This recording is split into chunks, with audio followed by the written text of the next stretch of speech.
First things first, I think I will change the color of the room. Much better. Now on to the project.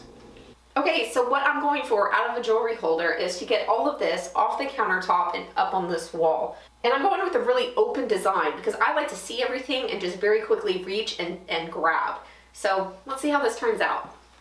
I like the round design of my current holder, but I don't like how unsteady it is and that it's confined to the countertop. So I used it as inspiration for my new holder. The first thing I did was purchase a small sheet of aluminum from the big box store and hot glue it to some scraps I had.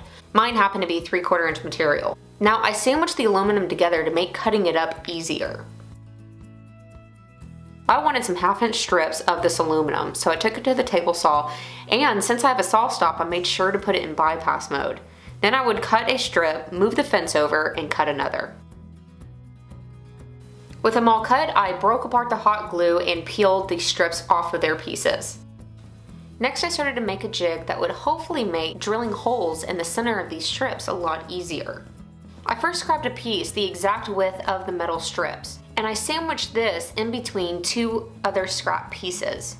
So that with these 2 outside pieces glued down, I'll only have to worry about gluing the aluminum strips squarely onto the center piece and then just moving it over the correct amount. Next, I grabbed one of the strips that was 1/2 inch and used a Sharpie to make a small dot in the center at every 1/2 inch. Then I set this piece aside because it's going to be the template, and I glued the aluminum strips to the scrap pieces. You use the same ones that you cut them with at the table saw. Then I took the template with the dots and hot glued it on top of the first strip. It's really important to get the strips centered on the scrap so that all the holes are in a straight line.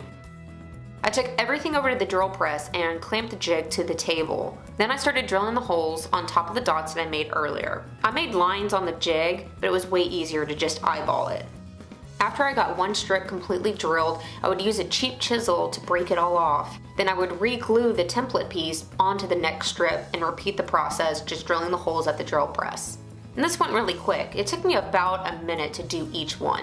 And I did try to glue several strips together and drill all the holes at once, but it just came out awful looking. To make things nice and smooth, I used a file to quickly go over both surfaces of the metal strips. Then I gave all the strips a quick coat of paint, front and back, and then let it all dry.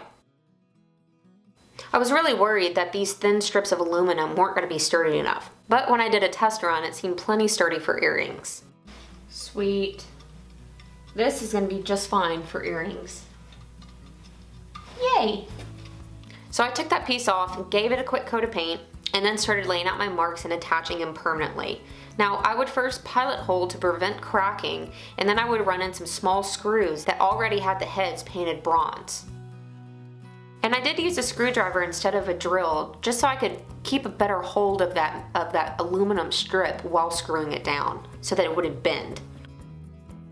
After I got the first one done, I went ahead and made a second. Now on to making a bracelet holder. I don't have too many bracelets, but for the few I do, I thought some simple dowel rods would do just fine. I grabbed the sizes that were already in my scrap bin and cut them down using my bandsaw. Then I grabbed another piece of random scrap from my bin and drilled a hole using a Forstner bit. By the way, am I the only one who has to use my forehead? Like, what is everybody's method for making sure that their bit is lined up with their mark? I also grabbed the dowel rod that would hold the actual bracelet and drilled a hole in the center. Now, whenever I did a dry test fit, I thought that the back looked just a little bit too plain. So I disassembled everything and ran the back through my router and gave it a simple Roman OG profile. I thought that looked a little bit better, so I glued everything together and then let it sit to dry. The necklace holder is definitely the easiest one. I once again grabbed a piece of scrap board and I put the same Roman OG profile around the perimeter. Then I took it to the drill press to drill holes to add simple knobs. I gave it a quick coat of paint, threw on the knobs, and then it was time for install. To install the necklace holder, I used 2 picture frame hangers on the back. For the bracelet holder and the earring holders, I went ahead and used screws through those back pieces just to make it more secure. And then the last thing to do was just transfer all my jewelry to it.